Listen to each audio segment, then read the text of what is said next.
Livro de 2 Reis.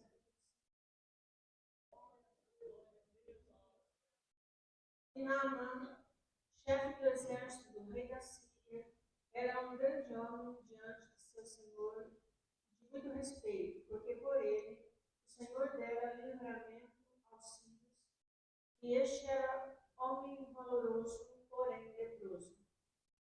Saíram tropas da Síria e da terra de Israel, levaram presa uma menina que ficou ao serviço da mulher de Naamã. Disse esta a sua senhora: tomara que o meu senhor estivesse diante do profeta que está em Samaria. Ele o restauraria da sua lepra. Então, entrou Naamã e o notificou a seu senhor, dizendo: assim e assim falou a menina que é da terra de Israel. Então disse o rei da Síria: vai, anda e enviarei uma carta ao rei de Israel. Foi, tomou na sua mão 10 talentos de prata, 6 ciclos de ouro, 10 mudas de vestes. E levou a carta ao rei de Israel, dizendo: logo em chegando a ti esta carta, saibas que eu te enviei Naamã, meu servo, para que o restaures da sua lepra. E sucedeu, lendo o rei de Israel a carta, rasgou suas vestes e disse: sou eu Deus para matar e para verificar, para que te envie a mim, para eu restaurar o homem de sua lepra? Pelo que deveras notai, peço-vos e vede que busca ocasião contra mim. Sucedeu, porém, que ouvindo Eliseu, homem de Deus, que o rei de Israel rasgara as suas vestes, mandou dizer ao rei: por que rasgaste as suas vestes? Deixai-o vir a mim, e saberá que há profeta em Israel. Veio, pois, Naamã com os seus cavalos e com o seu carro, e parou à porta da casa de Eliseu. Então Eliseu lhe mandou um mensageiro, dizendo: vai, lava-te 7 vezes no Jordão, e tua carne te tornarás e ficarás purificado. Porém Naamã muito se indignou e se foi, dizendo: eis que eu dizia comigo: certamente ele sairá, pôr-se-á em pé, invocará o nome do Senhor seu Deus, passará a sua mão sobre o lugar e restaurará o leproso. Não são, porventura, Abana e Farpar, rios de Damasco, melhores do que todas as águas de Israel? Não me poderia eu lavar neles e ficar purificado? E voltou-se e se foi com indignação. Então, chegaram-se a ele os seus servos e lhe falaram e disseram: meu pai, se o profeta te disser alguma grande coisa, porventura não a faria? Quanto mais dizendo-te ele: lava-te e ficarás purificado? Então desceu e mergulhou no Jordão 7 vezes, conforme a palavra do homem de Deus, e sua carne tornou como a carne de um menino e ficou purificado. Amém? O capítulo 5 de 2 Reis apresenta um contraste bastante poderoso aqui. Apresenta para nós um homem grande aos olhos do mundo, mas pequeno diante das suas necessidades. Um homem que, Naamã era um homem que tinha posição. O texto sagrado diz que ele era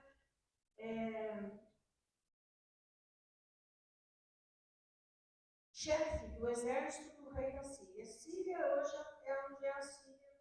Hoje é o mesmo local, é a Síria. Naqueles dias, a capital Damasco.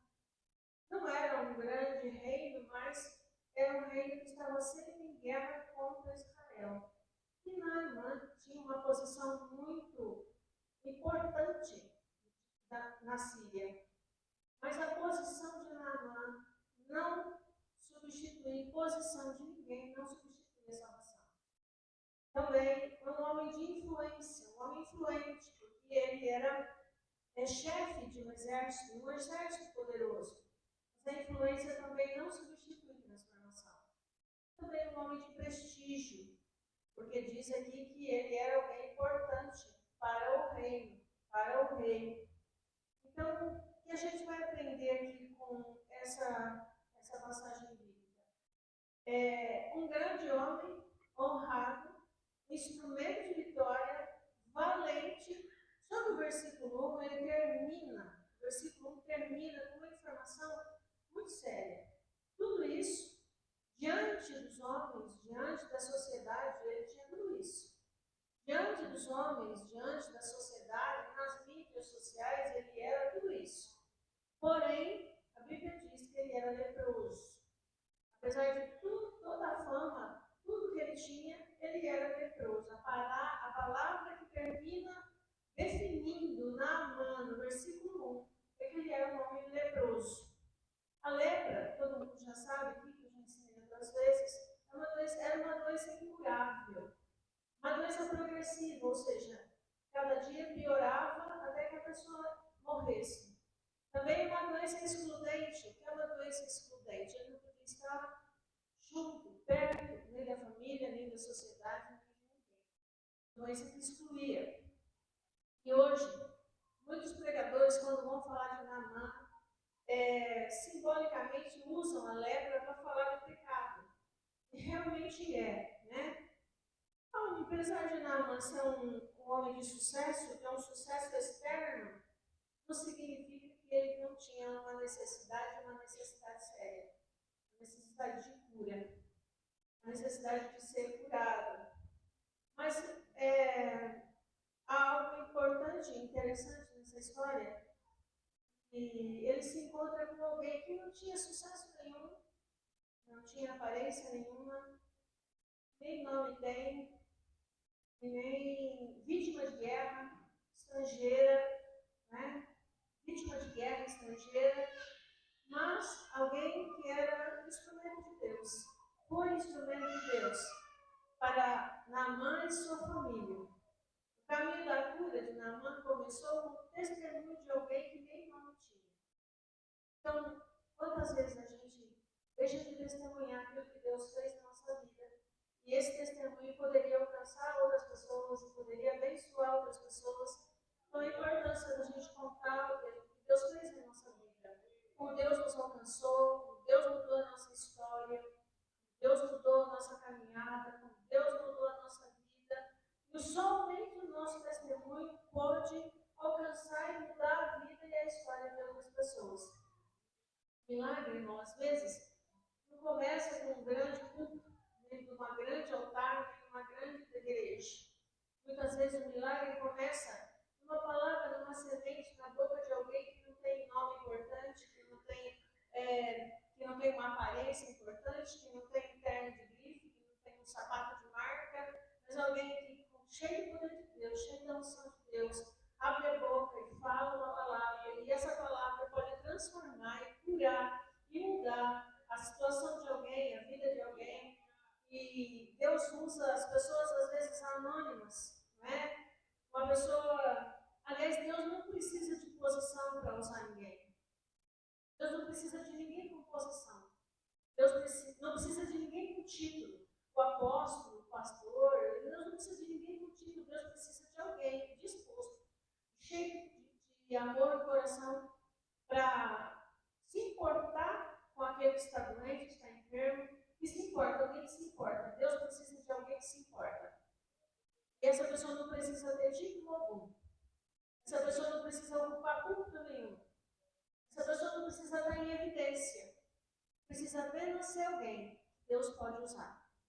E Deus pode usar aquele que Ele quer usar.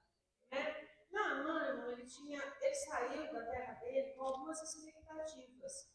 Como ele era um homem importante, como ele era um homem cheio de riqueza, ele saiu com algumas expectativas. E o orgulhoso sempre tem expectativas. Ele vai e sai da Síria com cavalos, com carros do rei, com riqueza. E é tão tremendo que Deus, quando Ele quer tratar com alguém, irmão, Ele faz coisas que a gente não compreende. Eliseu não foi nem atender Naamã.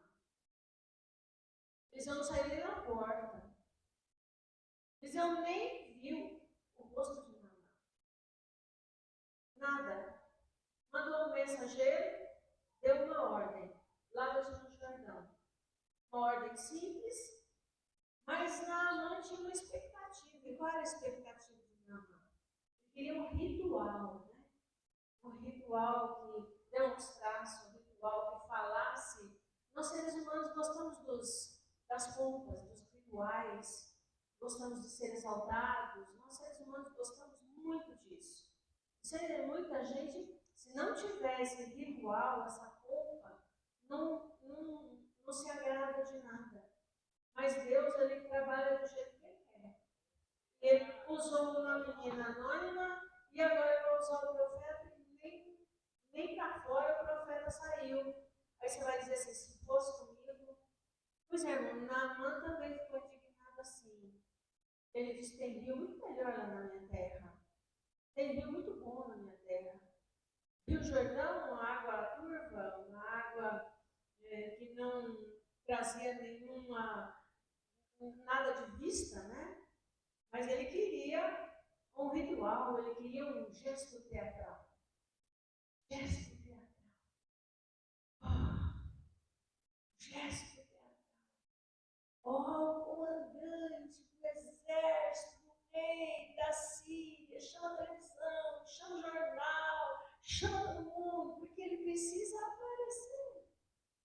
E era isso que eu acho que ele esperava.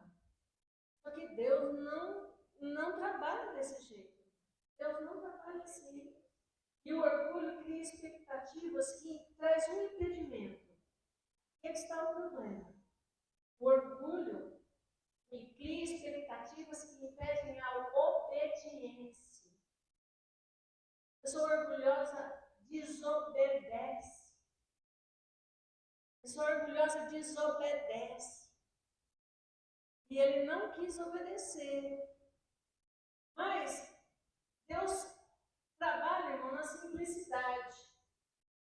Lá naquele lugar que não tem tanto conforto, que não tem tanta visão, que ninguém vê, Deus trabalha lá. Deus trabalha nesse lugar, sabe? O problema qual é, irmão? O problema é o escândalo da simplicidade. Deus faz as coisas de forma simples. Deus faz as coisas de forma que não vai trazer glória para ninguém, a não ser para Ele. Porque a glória é de Deus. A glória é sempre de Deus. Se a glória não for de Deus, irmão, não serve para nada. Se a glória não for de Deus, irmão, nada que se faz serve. Então a glória tem que sempre ser de Deus. Mas a Bíblia fala que apareceu aqui mais alguns anônimos. Então é interessante que nessa história tinha um grande homem, tinha um grande profeta, tinha um rei importante. Nessa época, provavelmente o rei era Jorão, filho de Acabe. Provavelmente era ele o rei de Israel dessa época. Tinha gente importante, mas Deus não usou nem, ainda que usou a boca do profeta. Deus usou uma menina sem nome e agora ele usa uns servos, também sem nome. E eles vão dar uma ajudinha para o orgulhoso. Mas, Senhor, se ele tivesse pedido uma coisa assim tão difícil,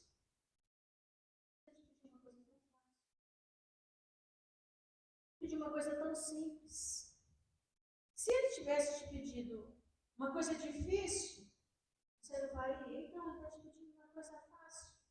O que é isso? Às vezes o milagre não vem embrulhado como a gente quer. O milagre vem embrulhado com um embrulho de papel de pão, que ele dizia minha avó. E aí a gente não quer abrir porque está no papel de pão, não tem um laço, não tem um papel que brilha. O milagre estava embrulhado no papel de pão sem laço. Entendeu? E é por isso que ele não quis o milagre. Mas aí sempre tem alguém, sabe? Quando Deus quer abençoar alguém, Deus sempre vai fazer alguma coisa. E Deus usou esses servos, deu uma sacudida nele, aí ele foi e obedeceu. Então, obedeceu. Fizeram. Essas situações aqui, elas revelam um grande problema, sabe? não queria algo simples. Pois Deus, geralmente, Ele nos pede coisas simples. Deus não nos pede coisas difíceis. Deus nos pede coisas simples. Por exemplo, perdoa. Isso. Por exemplo, confesse. Por exemplo, ora. Deus pede coisas simples. Por exemplo, muda de atitude. Mas o simples, para a gente fazer, exige humildade. O simples exige humildade. E é por isso que muitas vezes a gente não quer orar, eu pedir perdão, eu perdoar, eu confessar. Deus pede coisas simples. Coisas tão simples que a gente não quer fazer. Mas aí, sabe, caiu a ficha de Naamã e ele resolveu obedecer. Ele faz 3 coisas aqui no verso 14. Desceu, ele mergulhou, ele obedeceu e ele persistiu. Primeiro teve que descer, apesar de que eu não acho que o Rio Jordão seja tão sujo assim, pelo menos estava muito limpo quando eu fui lá.